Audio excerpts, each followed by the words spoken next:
Hello and welcome to another edition of No Nonsense with Pamela Wallen.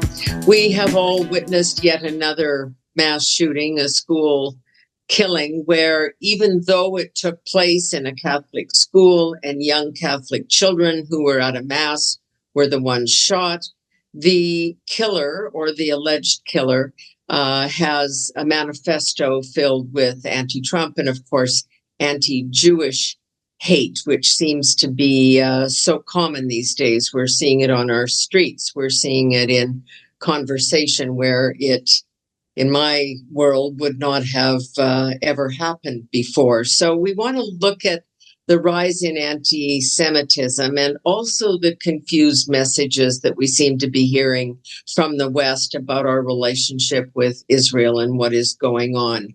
The Canadian Prime Minister announced almost out of the blue that Canada would support a Palestinian state, and then 2 weeks later reversed course. So what is the West's view? Is there a new Trump foreign policy approach, a Trump doctrine for dealing with foreign policy issues? This is confusing everybody, including the political leaders, but the academics. So we're going to get the smartest guy on the planet to talk about this. Walter Russell Mead is the Alexander Hamilton Professor of Strategy and Statecraft at the Hamilton School at the University of Florida. He was for many years at Bard College in New York. Welcome. It's great to see you, Walter. Great to see you, Pamela. And it's wonderful. You've got your own podcast now, What Really Matters with Walter Russell Mead. So thank you for still agreeing to do ours. Oh, anytime. Yeah, it's a pleasure. So, of the books the many books you've written, the Ark of the Covenant, the United States, Israel, and the Fate of the Jewish People, that very relevant today. Special Providence, your book, American Foreign Policy and How It Changed the World. So, what is your take? Is there a Trump doctrine that we can see either in Ukraine or Iran or the Middle East, or are these just kind of reactions? Well, with President Trump, you never quite know, is he thinking these things through, or does, he just sort of in the moment makes a decision? My own sense is it's kind of a mix that he's not, not a policy intellectual who sits down and sort of, okay, I look at this logical chain of reasoning, I look at this set of facts, and I write a decision memo, and I think about the pros and the cons. He operates much more on instinct. Yeah. And he has, he's an instinct for power. He has an instinct for, what works and what doesn't work.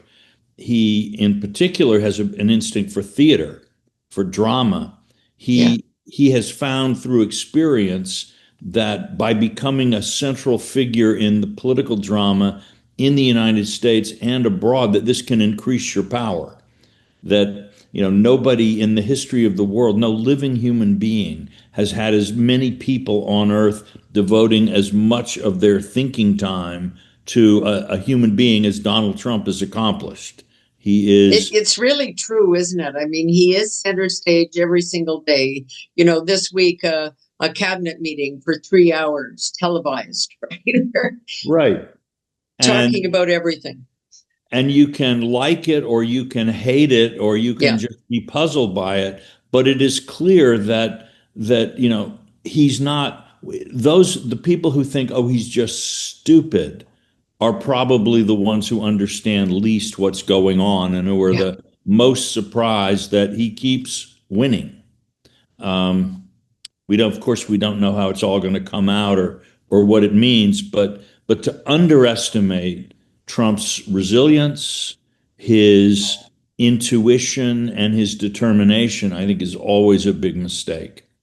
I do want to drill down on the Mideast, but let me just go to Ukraine for a moment, because again, this week we've witnessed a massive attack by the Russians, air attack mostly, just, strafing huge swaths of the country.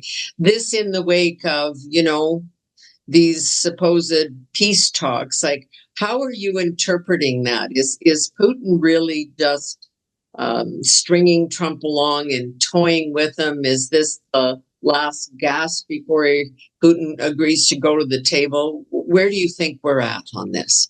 Look, I think Russia is winning the war in Ukraine slowly and painfully and expensively, Yeah. and at a cost not only the Russian casualties, which are very high, the damage to the Russian economy, the Russia's new dependence on China, which is steadily growing.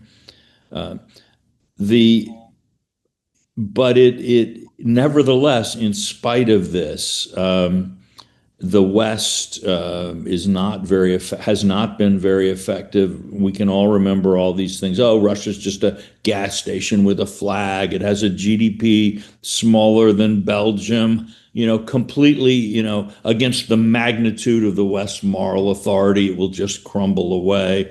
We have so many sanctions. If we just unleash a few of them, we'll force Putin to back down.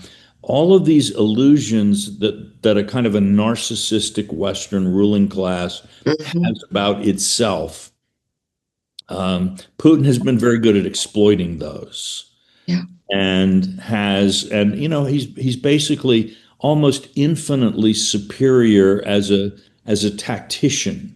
I don't say anything about morals or anything else like Right. that. Right. But Agreed. the sort of run-of-the-mill average European politician of our time and most Americans are utterly incompetent and out of their league when dealing with someone of Putin's intellectual gifts married to sheer ruthlessness. Okay. Is So Donald Trump in that category as well? I think Trump is more of a match for Putin, not necessarily because he's going to write brilliant essays about Right. why Ukraine isn't part of Russia, or Right. countering Putin's essay, but because he has as strong a will, and I think as much ruthlessness in his way as Putin does. So, but here's the thing. I think Trump, like every American president since Putin took power, which would be George W. Bush, has sort of seen the obvious that, wow, it'd be much better for America if we could somehow separate Russia from China and bring Russia over to our side. Yeah. And then, what a great idea. And every American president has tried. Bush tried it. Obama tried it, the Yeah. famous reset button, right? Trump tried it in his first term. Biden tried it. Now Trump is trying it again. Trump is doing it more intelligently than most Western leaders have done because he understands that if you actually want to bring Putin over to your side, you can't be talking about how you hate his authoritarianism and world politics is about democracies versus dictatorships, and you're the captain of team democracy. I mean, you can have a foreign policy like that if you want to. You're just not going to get Putin on your side as part of the anti-dictator coalition. Yeah, and the West has kind of been down this road again. I mean, certainly Canada, but other countries as well, yours included, basically felt we could do that with China. If we just Right. brought them in the tent through the WTO and all of that, then they'd somehow shun communism and become part of the. Exactly. We very much overestimate the attractiveness of our example to some Yeah, of our international adversaries and opponents. But so anyway, Trump has more intelligently than most. Trump has said, ideology, schmideology. I don't care. Come on in, Vlad. We'll be friends. But it's not working, and I think there are two reasons. One is that the Russians, I think quite rightly, understand that this may be what Trump says, but it's not. What about the next American president? exactly. Yeah. So, you're going to tell me you don't care about human rights in Russia, and I can be your friend, and we can trade and all of this. But you know what? 3 years from now, who knows? Maybe even J.D. Vance, A Russian once said to me, "You Americans," he said, "we understand this now about you. You're like alcoholics when it comes to democracy. You you drink too much democracy. You have a night on the town. You wake up in the morning with a terrible hangover. You say, 'I'm never touching that stuff again.' But by first chance you get, you're right back at the bottle." So Putin doesn't really believe Yeah. Trump is able to change American political culture forever. And he's probably right about that. Yeah. Then at the same time, Putin is calculating who's the bigger threat to me? China, America. How do I get the most for Russia? Let's have no illusions. He doesn't love China. He fears China. He is terrified by the large Chinese economy plus large population. He's worried about the future of Siberia, all of these things. But right now, he sees America and the West as both a greater danger and perhaps a greater opportunity as he tries to, as he would put it, regather the Russian lands of the Tsarist Empire and the Communist Empire. So, but if that changes, if he wakes up one morning and thinks, you know Yeah. what, it's flipped, China's up, America's down. If I'm going to save myself from China, I've got to marry America. He'd make that flip. So in a way, it's kind of a backhanded compliment that he still thinks he needs to align with China against America. It means Yeah. he still thinks America is the biggest threat. But So, so Trump has read those signals from time to time, but they've also changed in terms of, how Putin reads the moment. so Trump is hoping. But the other thing, here's again, I think Trump is more aware of a certain basic truth here than some of his Westerner colleagues. Is okay. Suppose I can't bring Russia over, whatever. What can I do to Russia if it doesn't give me what I want on Ukraine? The answer is, more sanctions, but Yeah. sanctions are really unlikely to work against Russia in the sense of making Putin stop the war, especially with China determined to make sure he keeps going. Yeah. So, so all of this, so what, in a sense, what all the people who, and my heart and my instinct are very much pro-Ukrainian. And if Yeah. these things would work, I would be in favor of it. But the West, we also have to, it was almost too little too late. Like at the beginning, if we'd kind of armed them to the teeth, there might have been a response. But it was kind of a little bit of that and a little bit of this and maybe some later, and we'll send you some money. And now here we are. I mean, they're fierce fighters. There's no question about that. They've got some superiority in some areas, but your gut's telling you that the tilt is the long game, Russian game. Well, it's right. It's the Ukrainians have one big advantage, which is that they're on the defensive. And in war, as Clausewitz and many other students of war will tell you, the defensive is stronger man for man than the offense. The offense takes greater casualties. The defense has, so Ukraine to some degree has been able to offset the fact that Russia is bigger and richer than Ukraine by going to the defensive. But over time, Russia continues to grind that down. We've just seen Yeah. that Ukraine is still not able to draft 18 to 25-year-old men or 22, forget what it is. In fact, they've just issued a decree allowing the men of that age to leave the country. Yeah. That's so Ukraine has these manpower shortages that it simply can't do anything about.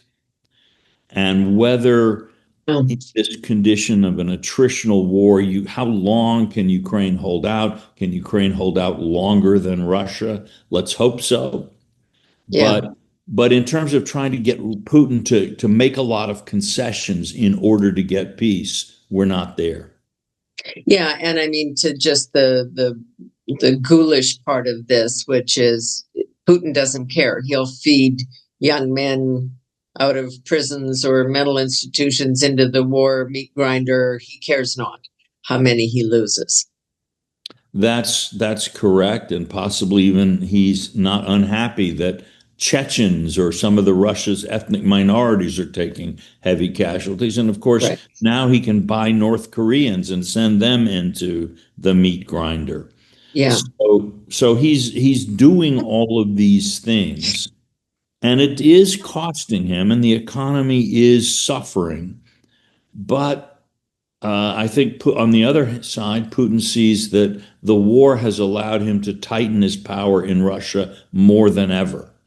So that Yeah. Putin is a far more, he has far less opposition in Russia today than he did on the first day of the war.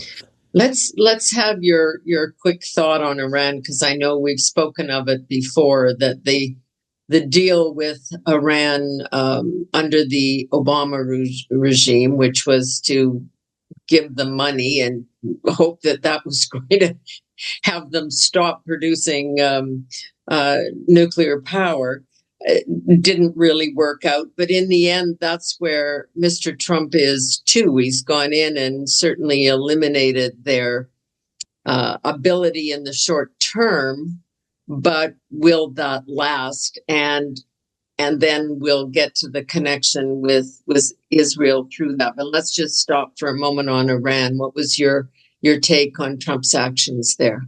Well, I think one thing to remember is that Israel is the kind of ally that Trump likes. And let me explain what I mean by that and what I think he means by that, which is Israel. All right, Iran is an enemy of the United States as well Yeah. as Israel, the current Iranian government at any rate. The people are a different story. Yeah, absolutely. Yeah. But um, but Israel cares more about Iran than America does. And Israel is doing everything it can possibly do to defeat Iran. And what it wants from America is like, okay, sell us some stuff that we can Right. use, give us some diplomatic support. It's asking for very, very little in terms of American help while it's doing a lot on its own. Now, if the Europeans were going about the Ukrainian thing and their concerns about Russia in the same way, so that Germany was more hawkish than the United Right. States, and France was more hawkish, and Italy was more hawkish, Trump would be much more inclined to support Europe against Russia. But because Israel is serious about its own defense, we can make a lot of arguments about whether they're doing it in the right way or, could there have been some alternatives, whatever. You can argue all of that all you want. But the reality is that they see this war as first and foremost their business. Yeah. And so Trump is able then in a way to sometimes he helps them a lot, sometimes he tries to pull back. And that's he would like to be in that position with the Europeans.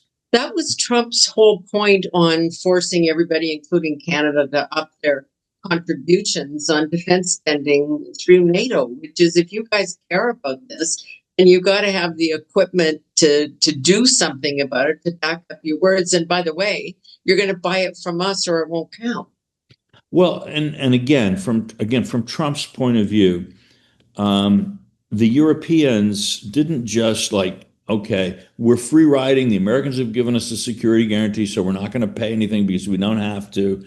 All right, that was one thing. But then the other thing was, and because we have an American security guarantee, we Right. can make great commercial deals with Russia. Right. So they're using the American shield to get cheap oil from Russia Yeah. and gas, which they then use to try to compete with the United States industrially. Okay, Trump hates this arrangement, hates it. Yeah. He sees it, like it's not just that you're married to someone who nags you all the time. They're cheating at the same time. Yeah. Right? Yeah. And so you give them money and they use it to take out, to like go to dinner with the person they're cheating on you with. It's madness to him. And so he wants to flip that. The Israelis are not doing that in the Middle East, Right. right? And again, it's a problem in terms of U.S. relations. We see the big fight between Trump and India. the pressure he's putting on Japan and South Korea, he feels that those countries are also kind of abusing their security relationship with the United States, to deepen their commercial relations, Yeah. either with Russia or with China, as well as to stint on their defense commitments. If there is kind of a Trump doctrine, and certainly we're seeing it from this side in Canada, is that he very much sees security and trade through the same lens. Those two issues are connected and joined at the hip. Exactly right. And for him, he believes an American president is crazy who doesn't use them together, because that gives you the most leverage in a bargaining Right. situation, right? And in the same way, he would rather deal with other countries one on one than say in something like the World Trade Organization. Right. He wants to maximize his bargaining position going into any negotiation with any country at any time. That's just the way he thinks. So let's go. I kind of want to divert into Canada at this moment for a bit, but I'm going to try and hesitate because I want to hear your views on where we are in the Middle East. I found it was puzzling to many Canadians why the Prime Minister sort of announced his views on a Palestinian state, and he would support one along with France and Germany a couple of weeks ago, and then they seem to have reversed course just this week. When we were also hearing out of the mouths of Germans that Israel is doing all the dirty work and we should be thankful for them because they're taking out the terrorists, and we won't or don't or can't. So again, mixed messages, which must have the Israelis wondering a little bit where we are. Well, I think like the recognition of a Palestinian state as a sort of diplomatic move, to me, I don't understand really Yeah. what people mean by it. Because, I mean, let's take that phrase, you recognize a state. What does it mean? It means that you recognize that the state exists, and that because it exists, you need to have diplomatic relations with it. Right. So, right. So our war of independence ended when Britain recognized the United States. It's like we didn't want to. We fought a war, but you're Yeah. there, and there's nothing we can do about it. Yeah. So fine, let's sit down and shake hands. Now, so you to recognize a state, you say, okay, you control this territory. You have, certain trading. We can't trade in your territory without your permission. We need your cooperation on various international things because you have the power to act. And the problem is, in that sense, there is no Palestinian state. Well, that's the issue that what are you recognizing, and what That's it. does that mean? And without Israel signing off on that, this is, it's just talk. Well, I think that's right, and I think that and what it is I'm not going to recognize a Palestinian state. I'm going to pretend that there is a Palestinian Yeah. state, right? And why am I going to do this? Will it help the Palestinians on the ground? No. Will it make it more likely that Israel would recognize a Palestinian state or help create a Palestinian state? No. Will it give me more influence over what Israelis do? No.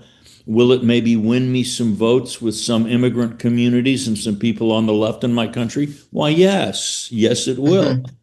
So it strikes me as kind of cynical and kind of useless.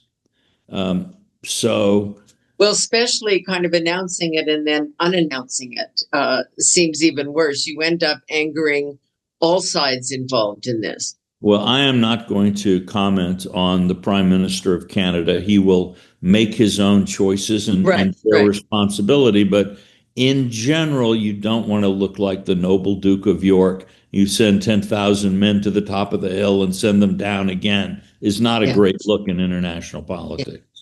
So where are we in the Middle East? I mean, Netanyahu, you've recently sat down with him and had face-to-face conversations, probably not your first and not your last. Where do you think we are? Is he just come hell or high water, he is going to finish this job, quote unquote, to the best of his ability, regardless of what the rest of the world thinks? Is he genuinely trying to get to whatever something that isn't a two-state solution? Because I don't think there's anybody in the world left that really thinks that's an option. Where are we? Well, Prime Minister Netanyahu, I think, is one of the most remarkable people of our time. Hmm. This again, I don't know if it's going to end in success, what he's doing, right? I can't, it strikes me that trying to destroy Hamas through military force is a very difficult thing to do Yeah. because it does involve massive civilian casualties. It's also very, very hard to kill an organization that is animated by a kind of a religious belief, and that you kill one, another pops up, and so on. I think they've damaged it tremendously. But can he actually achieve this thing that he's achieved, that he's bent on? And it's true that since 1947, Israel has won war after war after war after war. What it hasn't been able to do is bring an end to the kind of idea that people are just going to resist and say no to Israel, no to Israel's existence, at no matter what it costs them or their families. One Yeah. Israeli leader said, I don't know, 40, 50 years ago, the wars will end when the Arabs, and we would say today maybe more the Palestinians, love their children more than they hate us. And that, certainly in the case of Hamas, they are not at that point. No, for sure. They will send their children one by one into a meat grinder to be chopped into little pieces rather than acknowledge, make real peace with Israel or anything of that kind. October 7th, it seemed to change the world in terms of, as the Israelis saw it, and as I think a lot of the Western world saw it, it was their 9/11. Proportionately speaking, and everybody identified, and Israel had so much support. And we've watched this disappear at the same time that we're seeing this rise of anti-Semitism everywhere. Even in my own country, I'm shocked at the level of the frequency of the pro-Palestinian or pro-Hamas rallies. They're everywhere on university campuses, down the main streets of our cities, large and small. Where does this come from? Look, I think some of it comes, and maybe even a lot of it comes from people just see on their, the Palestinians are the weaker party in Gaza. They're getting pounded. And just many people sympathize with the Jews that were murdered on October 7th, the Yeah. Israeli, and kidnapped. And then the same emotion of sympathizing with the one who's getting bombed or killed. So I think some of this is perfectly innocent, normal, human, and even in a certain sense, kind of humanitarianly speaking, commendable. Politically wise, that's another question. Yeah. Fair is even another question, but completely understandable. But there's also something, and we see, and frankly, it makes me sick when I see it, and horrified, is we see people going from this right to sort of right out of the like standard anti-Semitism playbook. The Jews control the world's money. The Right. Jews control the government. The individual Jewish kid, 15 years old in my school, is somehow responsible for the sufferings of the Palestinians in Gaza. So somebody who would not in a million years blame their Muslim neighbors because a mob of Muslims in Pakistan had attacked a Christian church, right? Will Yeah. hate their Jewish neighbor and not see this as the vicious, ugly, blasphemous anti Semitism and hate and prejudice that it is, while they would never think of using the same standard on any other ethnic or But that's religious what's group. puzzling, that this, I mean, this is such a profound double standard. Like, how do our Western minds allow us to have those? Because I think you're right. I think that's exactly right. We see victims over here, and then we turn some victims into perpetrators, and that justifies our ability to hate them. But the West, and this is really, this is thousands of years deep, this potential to ignite a hatred of the Jews mixed with an irrational fear of the Jews. This is, we read about in the Crusades. Again, the Muslims are in the Holy Land, and what do? Let's go kill some Jews in Frankfurt, Germany. Uh, Mm-hmm. you know, uh, Hitler really believed that the Jews were running both the Soviet Union and Britain and the United States, really thought he was in a war with the Jews. So this prejudice that exists in the minds of many people in the West, not even in their conscious minds, but kind of in their unconscious cultural thing, is always ready to just come out. And I think in the United States and Canada, we have been mercifully spared from the worst of this. We've always had a bit of it kind of running beneath the surface, and every now and then it pops up. But Mm-hmm. one of the ways in which our two countries have been among the most blessed in the history of planet Earth, that some of these ancient hatreds and prejudices have been below the surface and weaker here. But they're now we see them flaring up. In general, anti-Semitism, the more somebody hates Jews, very often, the more they hate American, and I can add Canadian democracy and Yeah. capitalism. That there's a kind of an association there in a lot of different minds. And so we're seeing that this flare of anti-Semitism is not primarily, in my mind, about the Jews, but it's about a crisis in our society and a crisis in our culture of self-hatred, of lack of understanding of our own civilizational roots, our strengths and our weaknesses. I think it's very often in Western countries, people who have an uneasy relationship with Christianity, with Yeah. religion, sort of project onto the Jews some of their problems. So it is a sign. Anti Semitism is a mental illness, in my view, and also a mental disability because to think, let's just say, the Jews control Mm-hmm. finance. All right. What you're telling the world when you say that is that you don't know the first thing about how finance actually works. Right.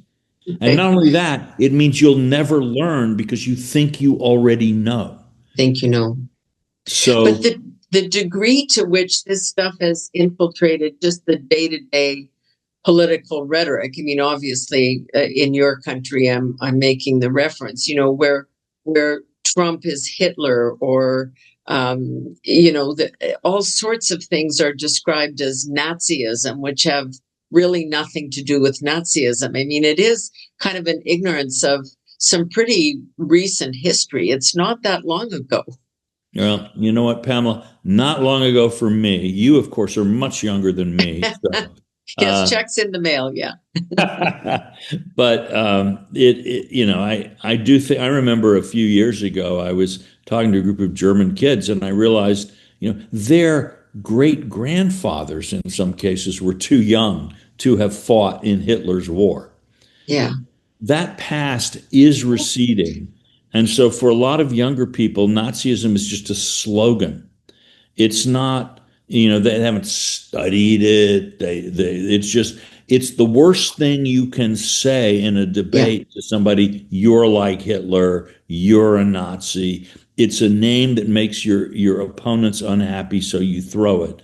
So I think people are just using it. And for people like you and me whose memories stretch back to a time, I certainly knew Holocaust survivors, Yeah. very, very grew up in the shadow of World War II. Uh, Exactly. right. We find this really distressing, but it's, again, it is moving into the past for a lot of people. Yeah. I find this conversation happening a lot. I, went with my young niece took her on a trip to New York, and we went down to the 9/11 site, but her response was, I wasn't born then. Right. Um, and so it was out of her frame of reference, a totally compassionate kid on so many other fronts, but just not real to her, and didn't live through it. And I guess that's what we're seeing with this. You hear it a lot about the younger generation, is what is their connection to capitalism or democracy or any of those things that we cherish and expect to be part of our world that we live in. It's not serving them that well, so they don't have any emotional connection in that way. They can't buy the house. And we're not, we certainly have to do more, getting it to where the average person can buy the average house is a pretty Yeah. important test Yeah. of any economy. But I also think it's a question of education.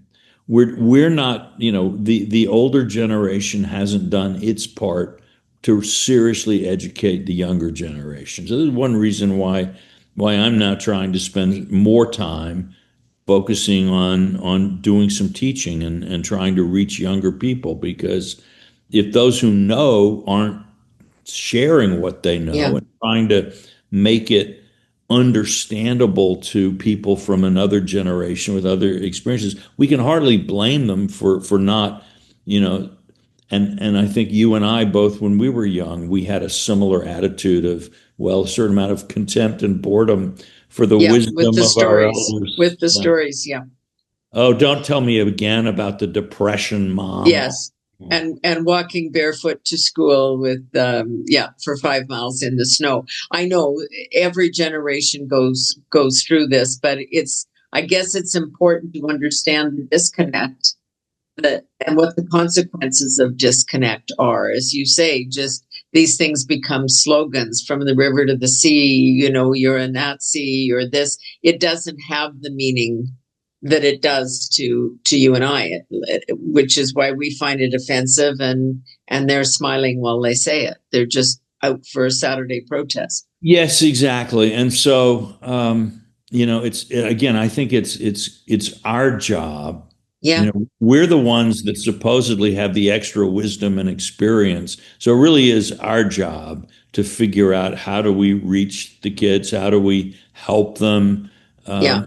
And there's, we haven't done a good job, and we need to do Well, as better. you once told me when I arrived in New York, as the consul general there, no, stop wagging your finger and telling America, how much better you are with your healthcare system and this and that than they are. That's no way to make friends and influence people. Right. And I guess we have to remember that as we talk to the generations below us, right? I remember, a friend of mine once told me that when you point your finger at someone Yeah. else, you actually have four fingers pointing back at you. Yeah, that's actually good. I, you know, you wrote this other interesting piece. So you're concerned over here, but you wrote a piece on the rise of the cyber city, and you made quite a statement, actually, because we're always concerned about Gen X and how they're going to, and Gen Z and Gen Y, I get them all mixed up, but that you could see, because of how cities are changing, because how work is changing, the work from home, and what home is has to be redefined too, because it might not be your nice home there with a picket fence and all the rest of it. That that actually Gen Z could end up really benefiting in this new world from it. Give us your thesis on this one.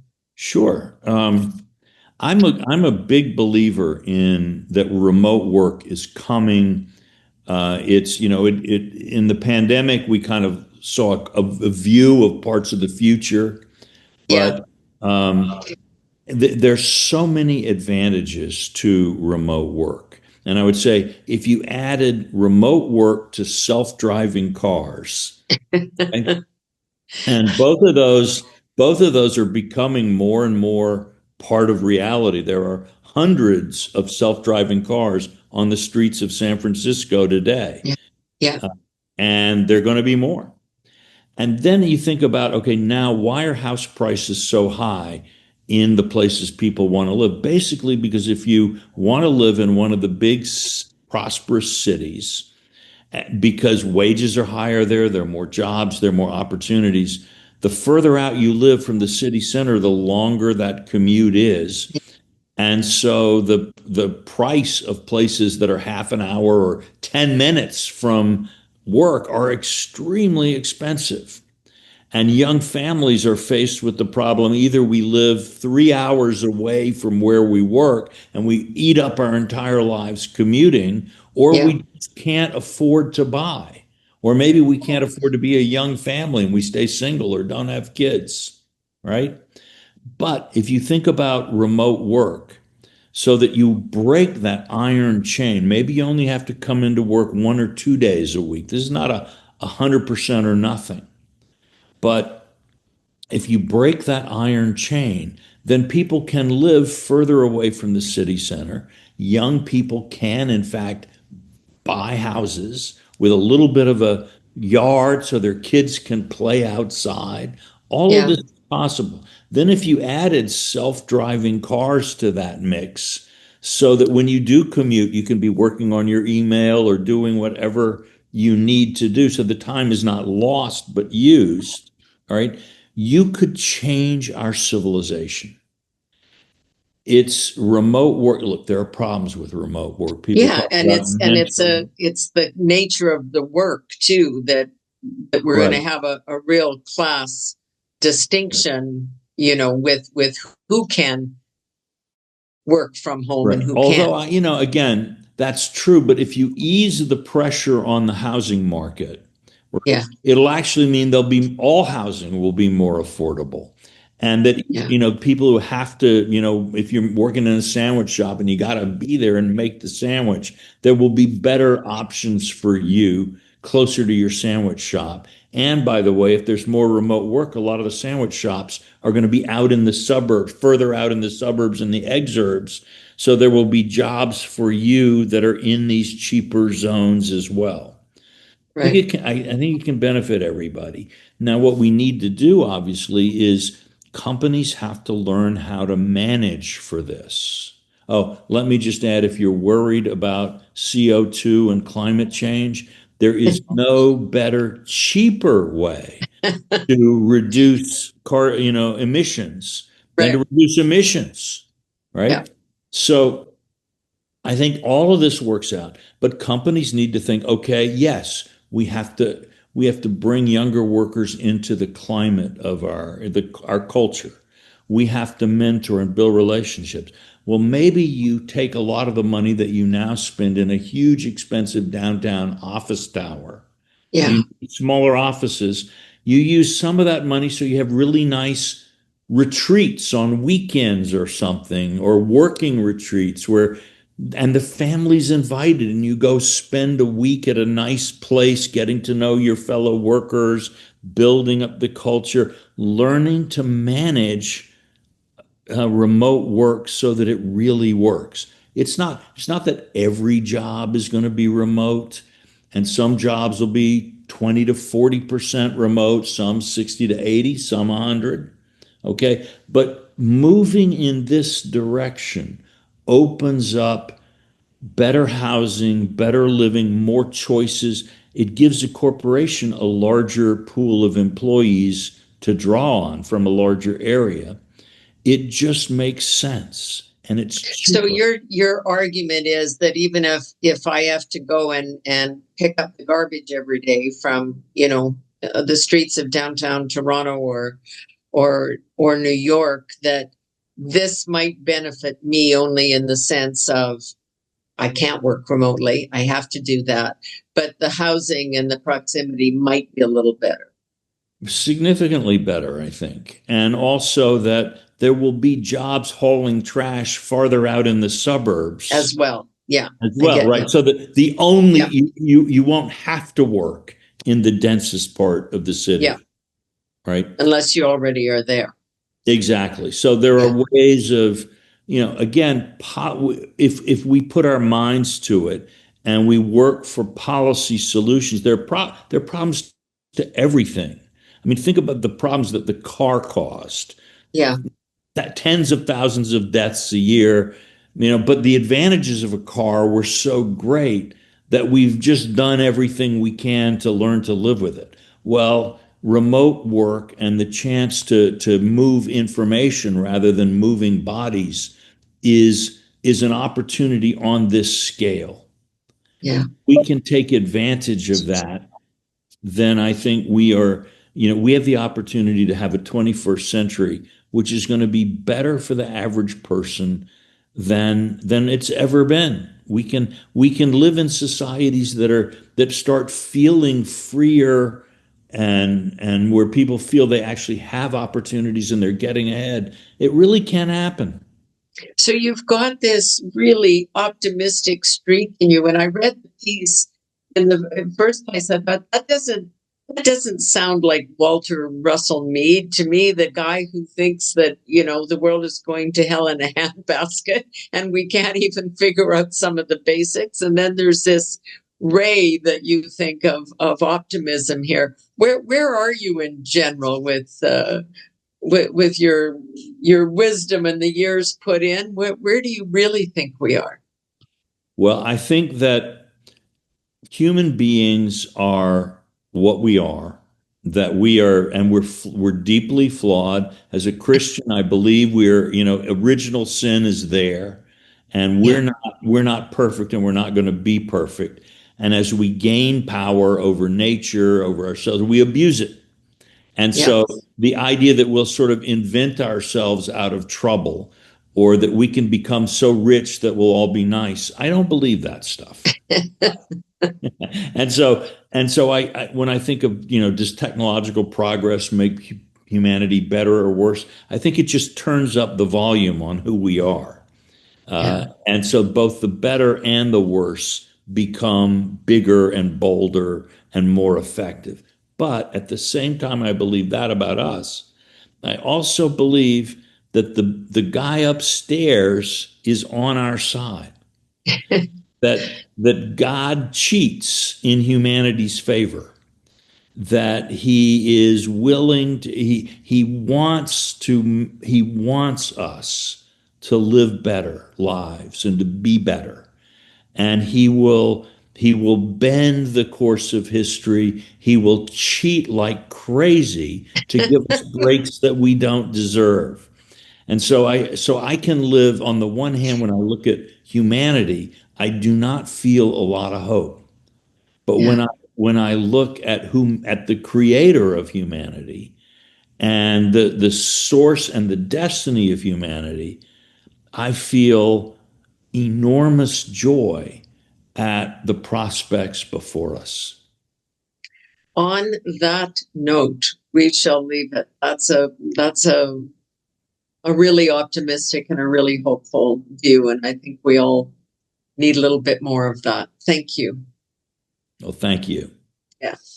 Walter Russell Mead, just now the Alexander Hamilton Professor of Strategy and Statecraft at the University of Florida. So you've moved to a maybe that's what accounts for this new view.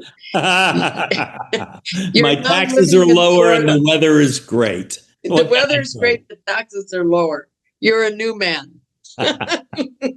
It is Okay. always great to talk to you. And if you do not know his work, please find it and read it wherever you can. This is just one of the brightest academic minds that you're ever going to find on wrestling these large questions, which sometimes seem overwhelming, and but still we have to deal. Thank you, Walter. We'll talk again soon. Thank you. And thank you for joining us today for this edition of No Nonsense with Pamela Wallen. We'll see you again soon as well. Bye-bye for now.